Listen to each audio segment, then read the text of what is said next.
Welcome to Conquering Mount Scrapmore with Brenda. I'm Brenda, and we're here today with one of my patterns that I drew out for you. It's called Sunset Star, and it's a real simple little foundation paper piecing pattern for you to look at. Now you're going to find the PDF for this pattern in the show notes below. So check your device, go look for that see more, and it'll expand to the PDF and a few other links that we're going to provide for you. Now, we always do shout out. And I've been following her for a little while, and I couldn't find a first name. So basically the channel is called Slow Granny Sew. Now that channel's YouTube link will be in the show notes below. Go check her out, and if you like what you see, of course, tell her that Brenda from Conquering Mount Scrapmore sent you. She doesn't know what's coming, so it's a surprise. So she's got a very lovely, unique voice in quilting. So it's wonderful and refreshing to see that kind of thing.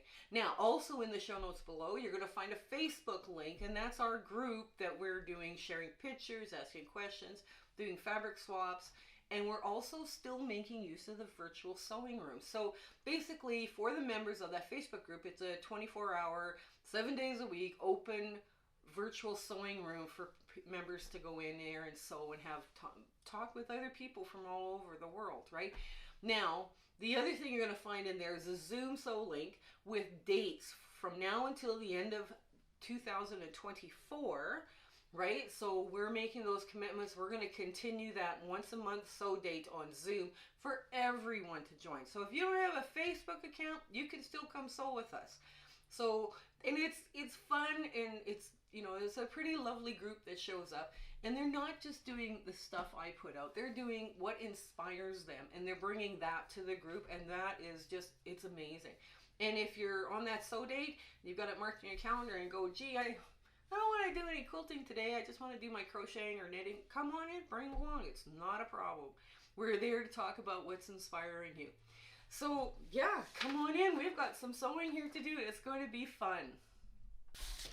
Okay, we're back with a small cutting mat, a rotary cutter, and I do not have an add a quarter ruler here. So I'm going to use a ruler, just a plain short ruler that will be useful in this. Right now, this, you need something with fine markings, right? So either one of these will do.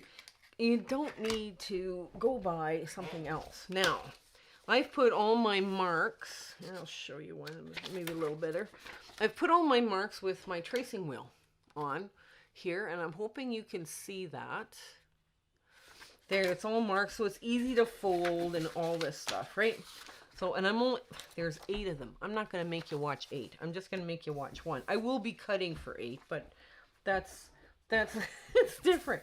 So the first one is going to be a red. That's, basically I kind of went, well, that's a color suggestion, and I think, that one would work. So what you want to do when you're guessing, notice I said guessing, you want to be a good healthy 1/4 inch on both ends, right? And you also want to be a good 1/4 inch, 3/4 of an inch on both sides, right? So I'm going to be making a cut like that. And a rip. Yes, I know. You saw me. Oh, I ripped fabric. Yes, I did. Yes, I did. That's the fastest way to do this. And I'm going to make the same kind of cut because I need 8 pieces. All right. So there we go. There's another one. That's 2, 4,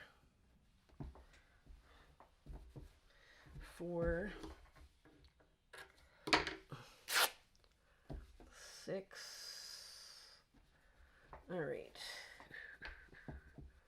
There. And I need a bit more red. 6. Okay. Well, I'll do that later. Okay. So basically now I've got all my pieces cut. 1, 2, 3, 4, 5, 6, 7. That's 4 and 3 is 7. 4 and 4 is 4 and 4. Okay, well, I got an extra piece left over. That's fine. I'll just put it with the rest of them. So I've got this piece now, and I want to put this down so I know where I'm going to be. Now I want to make sure I've got good over past all this stuff, right? So I'm just going to put a pin in the very center of this, because the first cut, you want to put a pin right through the center.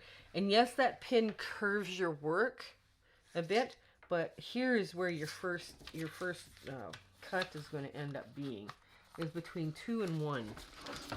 So what you do is you take your pieces like that, and you lay it down, and okay, you lay down your ruler. Now I got this ruler at Quilter's Market. It's got beautiful fine little markings, and what I'm going to do is I'm just going to snip off that little edge, and that's going into pet bed. That does not get thrown out. So now 2 is orange, right? So all I need is a bit of orange here to cover that little piece, right? So I'm going to cut this just like so. I got a bunch of orange pieces all the same size, but I don't need them that size. And I want to make sure this is big enough. Yes, it is, and it's also big enough this way. So all I'm going to do is I'm going to hold it like that. And, oops, I got the wrong foot on. And now we change feet. I know. It's always something. I'm running out of bobbin, or I'm changing feet on this machine, but it's, you know, that's sewing. You know, that really is real sewing. You know, every time you turn around, you're doing something different, or you're looking for the foot pedal on the floor. So now you're going to slip this under and make sure both pieces are there still, lying flat. Okay, and you want to start about a good 1/4 inch before the line, go through the line in the center, and a good 1/4 inch after. Right? And that's your first cut. That's your first piece that you put on. Okay, and you take your little end off there. Now, this is way too big for this piece, and it extends way past what it needs to extend, right? So what I'm going to do is I'm going to trim this right away by folding over 6, because 6 is where that line stops. Okay, and get your, you know, just like that, and I can use that for the next piece, right? For the next orange little bit. Now, 3, when you're sewing on 1 and 2 and 3, you have to do this kind of thing. Okay, and there it is. Now you're going to trim that as well. Okay. And now you're going to put the rest of that piece on. Now that piece goes off at an angle, right? Like that. Right? Like you see it kind of like moves off this side. So in order to get all of that piece, you have to take a good 1/4 inch from this edge to the 1/4 inch out here, right? So otherwise you won't be able to cover that piece.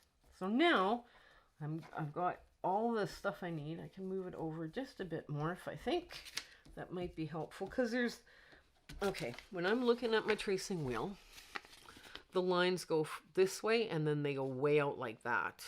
So I can slip this a little bit this way and still have good coverage. And I know now I have coverage for that point. So now I'm going to slip this over and under.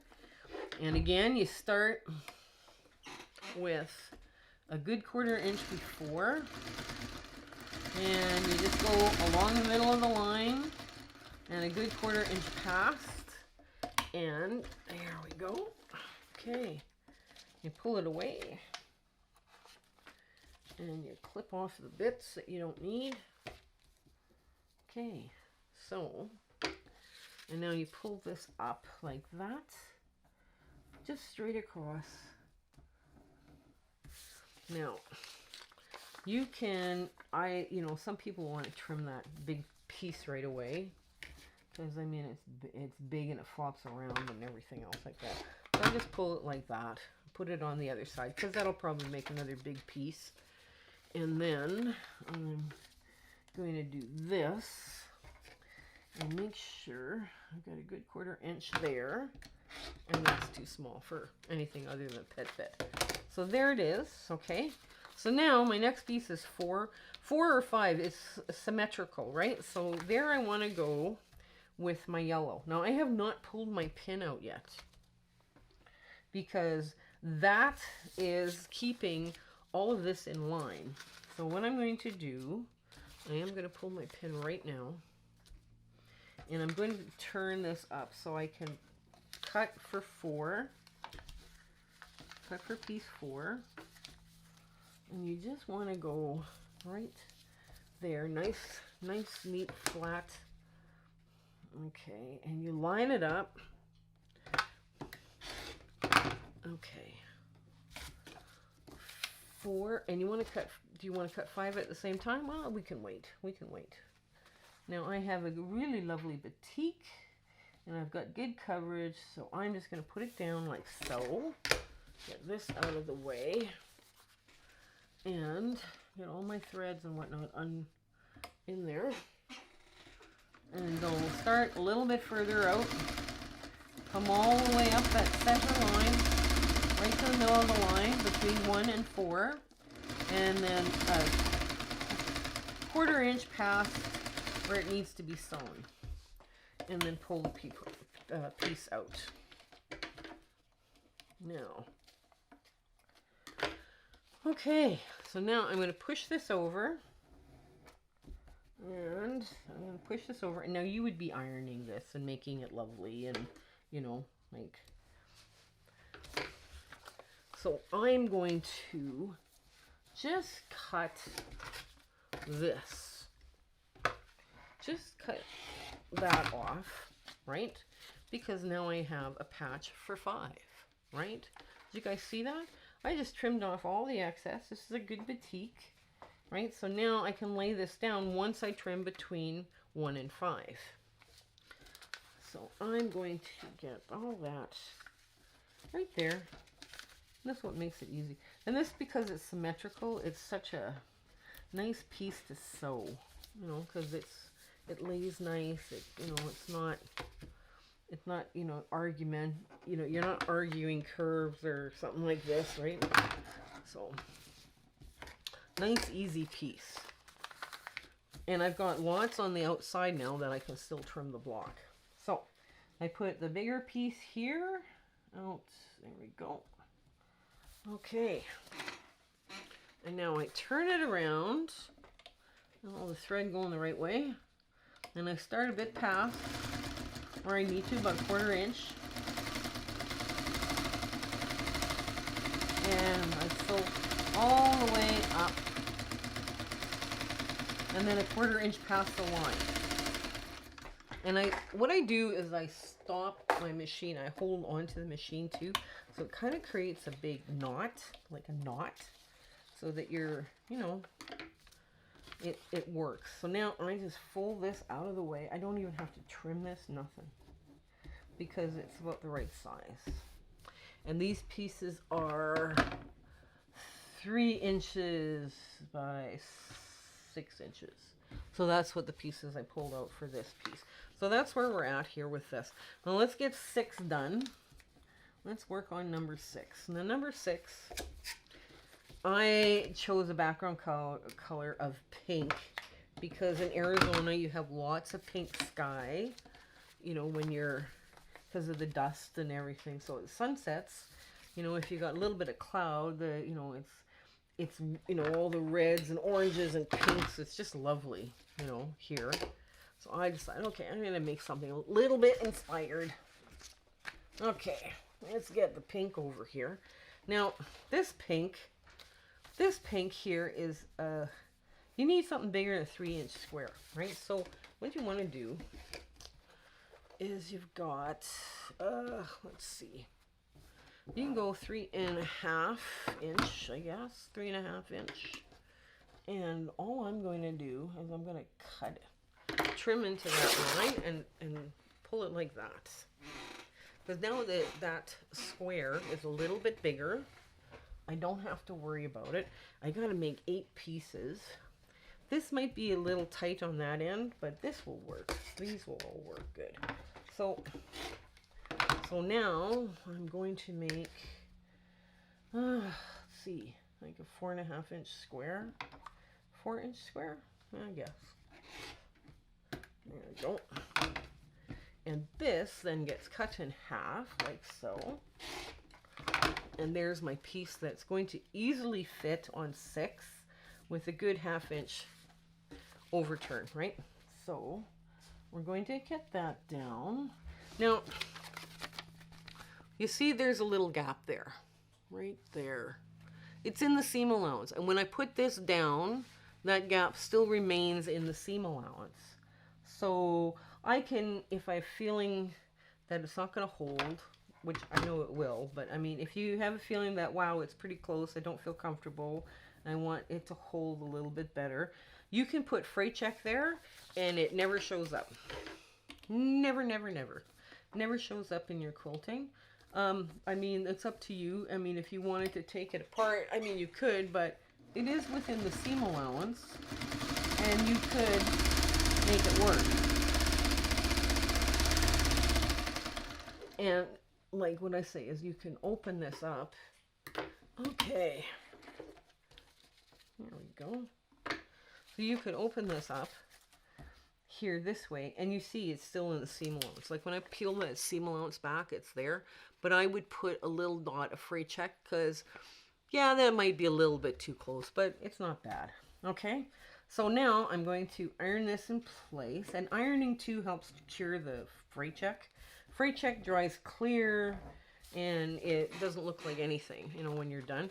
So now I need a bigger square, half square, for my other side for number 7.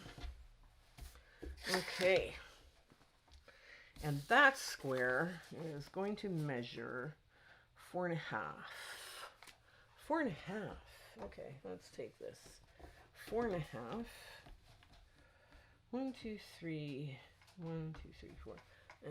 There we go. I go a little bit deeper, which is fine. And you can rip your fabric. Lots of people say, oh no, don't rip your fabric. You can rip your fabric. It's fine. People don't understand that you can rip your fabric. It's cool because you're not using the outside edge of the fabric. You're using the middle of the fabric. And I've got a 4.5 inch width, so I need a 4.5 inch seam. So there it is. And with that 4.5 inch seam, what I'm going to do is I'm going to cut from point to point to give me a big enough triangle to work with for number 7.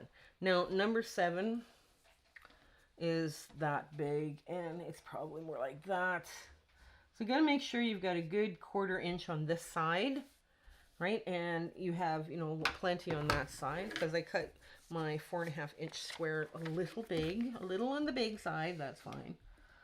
And okay, now you're just gonna sew this right off the edge. Okay. And oops, where'd it go? Here it is. And I'm just gonna check. Maybe I need a little bit bigger than 4.5. I don't know. Probably. I'm good at 4.5. Oh yeah, I've got lots. I've got lots. It's all good. Because by the time you press it and everything, it's all good. So that's the first 1/4. Now I'll come back once I have all the other 7 pieces done, and I'll show you how to put this all together.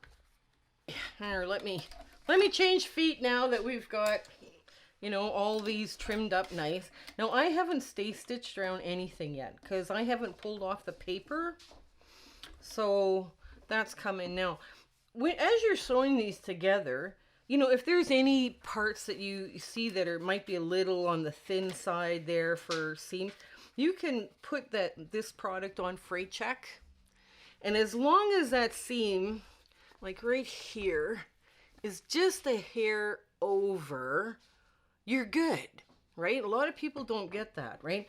I mean, I'm using scraps, so I could have been a little more generous with it. But what I'm going to do is I'm going to sew all 4 of these together and just push them off to the side. And just, you line them up, right? These are these are, this is such, now that you're at this point, let me find my foot pedal. Now we're at this point, this comes together very quick. And you put the points together, and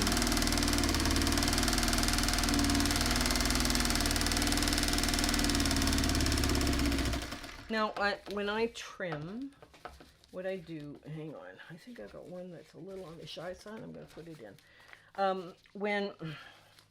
When I trim, I take the middle of the black line right on the 1/4 inch line of the ruler, right? So that 1/4 inch, this little 1/4 inch line is sitting right on top of it. So I cut out any excess.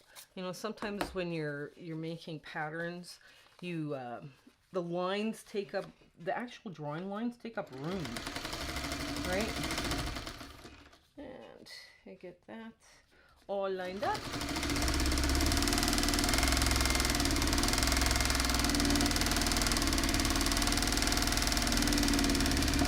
Basically, I'm sewing the quadrants together, and this is a really bright, kind of a bright block. It's definitely a warm tone block. I did put a cool pink in as the background, and I think it looks okay. It's going to read as a low volume, and that's all right.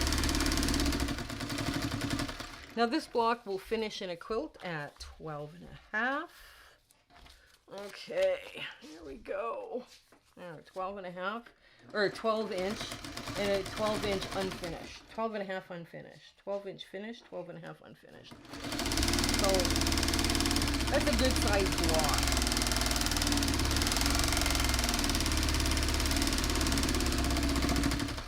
Okay, let's get this all on. Alright, I'll just clip that. And you just clip all this stuff apart. Now, at this point, you can trim your dog ears. And when you open this, what's going to happen is you've got this piece here that's going to create bulk, right? So before you open, you want to clip this corner to 1/8, right? And you just want to clip it just like that. And you want to make sure that you don't over clip it at the same time, right? Like you want to be, you know, at least it has to have some room to open and be sewn, but you want to clip like right there and up, a steep curve up. Okay, so this side is open, the open side. This is the part, yeah, and this is the part you clip, right down here. And you want to clip it to 1/8 because there's lots of bulk. And you want to take this and you want to clip it the other way. You want to clip the top a little bit shy so that there's not a bunch hanging out the other end. Okay, oops, there we go. Yeah, and all that little stuff now, that's either pet bed or garbage. I'll sort it later. Okay, so now you press this open, right? Just like this, and they lay. Now you can put it together like a pinwheel, right? You lay all your pieces so that they all press in the same direction, right? Okay, I'll show you what I mean. Like I have pressed, hang on, I've pressed all of them so they twist this way, right? So they fold over all the same direction. Now, as I'm laying them out, they should nest better, right? So we're going to do, we're just going to sew this together like a 4-patch, right? Just like that. And what's going to happen is this point here will nest because you've got the paper and the fabric going 2 different directions, right? So you want to just get in there.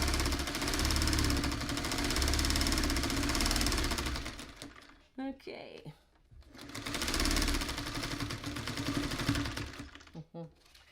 And, okay. This goes up, that goes down. Here we go.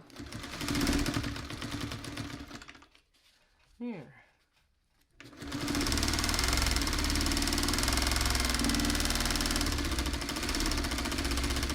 you get a very precise block. Hey, now, if you were doing a bunch of these and you were going to make a quilt out of them, and you had to have that precision point meet, you know, you would take your time and pin your points here and here, right? But, so now, oh, dear gosh. Okay, so now we're going to do the big long seam down the middle. Like you would pin here, here, here, right? Just to make sure everything was going the right way. Now, I am just going to clip that because I got my needle down. And I'm just going to move this so...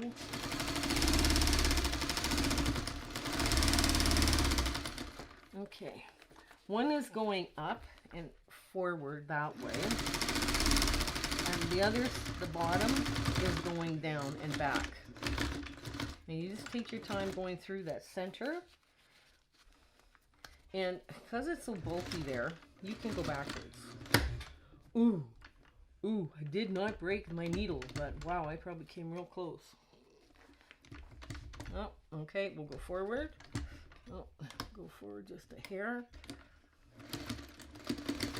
Oh my gosh, we probably hit our nail, our plate.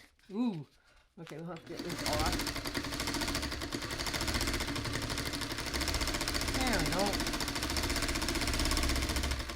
There. That's bad. I'll have to look at that.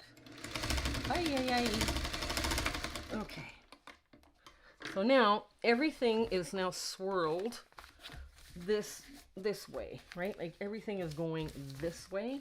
Now you do have a bit of a, there's quite a bit of bulk here, but this is where you take stuff like flatter and you start hitting it with a hammer, but all of this will swirl the right way. And once you get all the paper out, this bump becomes less. So get your paper out first, which is easy enough to take out, and we'll see, and I'll show you what this looks like on the ta-da moment. So this is our sunset star. I think this came out really beautiful. It worked out really well. Now, you guys all heard the thump right near the end as I was sewing the last seam. My needle was bent, so I did change it, and I did do the stay stitching around the needle. It doesn't look like it damaged the faceplate, but it probably might have hit the foot. So anyways, I've changed my needle. I'm good to go. Keep on sewing here today. So I hope you guys give this one a try. This one was fun to draw out. We did have a few issues with getting the pattern nice for you guys so you can see the lines really clear and not have the black graph paper lines that I was working with today, but it is doable. So I hope you have a blissful season ahead and life is treating you so very gently. Okay, until we meet again, stay well. Okay, bye! My husband and I would love to thank you for watching our videos and being part of our Facebook group and coming to our Zoom meetings. It's been so much fun on this little adventure that we've been on YouTube. I just want to we are doing Zoom sew dates still coming up and those dates are going to be listed in the show notes of this video for the next year. We're making that commitment to you, and we're having a lot of fun with those Zoom sew dates. So please, feel free to come in. Even if you're not a quilter and you just want to come and do some crocheting or knitting or whatever, yeah, come on down. We're good. The other thing is I still am doing speaking engagements for the quilt gals just to help them out to get back on their feet. I am doing only Zoom meetings, and I have a PowerPoint presentation that talks about all the free patterns that we have put out and will be putting out to the world. So they're more than welcome to take any of my patterns and use them for their charity quilts, right? So that's kind of important that they know that we're there. So if you are part of a guild, let your programs person know that we're speaking for free over Zoom only. We're not doing any traveling or anything like that. The other thing that I want to let you know is that we do in our Facebook group, everybody's sharing pictures and having fun and asking questions, and it's a hoot. And we do still have the room feature in Facebook that we can go sew within. My admin person, Kathy, was able to set that up. It's no longer called Brenda's room, it's called Kathy's room, but we got a room we do have a room working, so we're all happy with that. So if you get the opportunity to come join us on Facebook, that's great. We'd love to have you. So until we meet again, I hope you have you and your family have an absolutely amazing weeks ahead. Okay, you take care. All right, bye.